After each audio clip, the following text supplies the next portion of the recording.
Hey guys, Jersey Mike here, and as you can see, we have the chaos of zone valve wiring. What I'm going to show you today is how to work through this chaos in 5 really easy steps. And I'm going to give you guys a downloadable cheat sheet so you can keep it right on your phone and work through this mess if you ever need to. Step 1 in figuring out the chaos is to separate all the red wires from your zone valves from everything else. So we're just going to take the red wires from our zone valves and we're just going to move everything else out of the way. Don't worry about it for now. Just get it out of there. We don't need it. Step 1. All right. Goodbye, wires. All right, so here we go. We got just the red wires from our zone valves. So what we're going to do is we're going to take one red wire from each zone valve and move the other one out of the way. One from this, move it out of the way. One from that, and move it out of the way. So we start with 3 red wires. In this case, we have 3 zone valves, so we got 3 red wires, and we're going to connect those all together. Then we're going to take one of our T&T wires and connect it along with these red wires.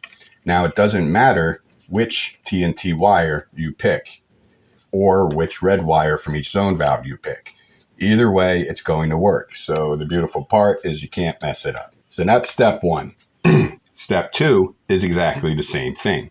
You take the other red wire from each zone valve. You can move this out of the way now. And we will connect it to the other T&T wire from our boiler. And that's it. We'll move that out of the way. So now you just conquered half of the zone valve wiring in those 2 easy steps. Step 3 is pretty similar. You just take one yellow wire from each zone valve.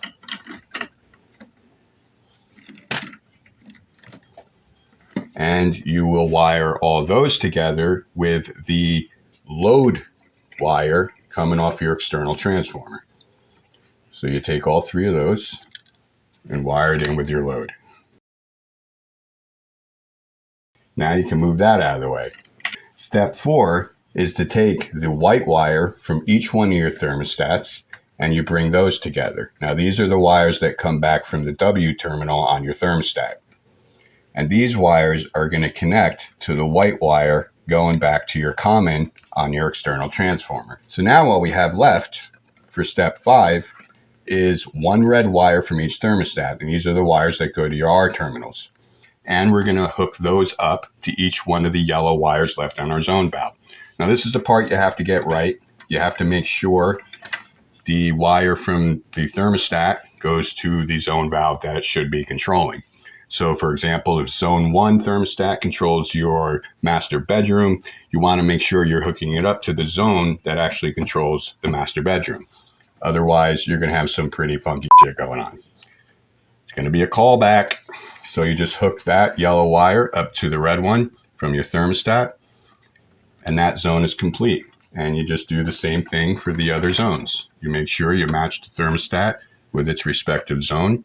And that's it. In 5 steps, you just conquered that whole entire spaghetti monster, and you'll never get it wrong if you do it exactly like that. All right, so what I'm giving you guys today are 3 things you can download. The first is the cheat sheet for the 5-step process that I just walked you guys through. The second is a diagram of the circuit as we wired it in, with each step outlined along the way. Now, the third one is different. There's more than one way to wire in these zone valves, and you'll often see it this way done out in the field. I can do another video on that, but I'm only going to do it by request. So if you guys want it, let me know in the comments below. Outside of that, I hope this helps you guys out. Thanks for watching.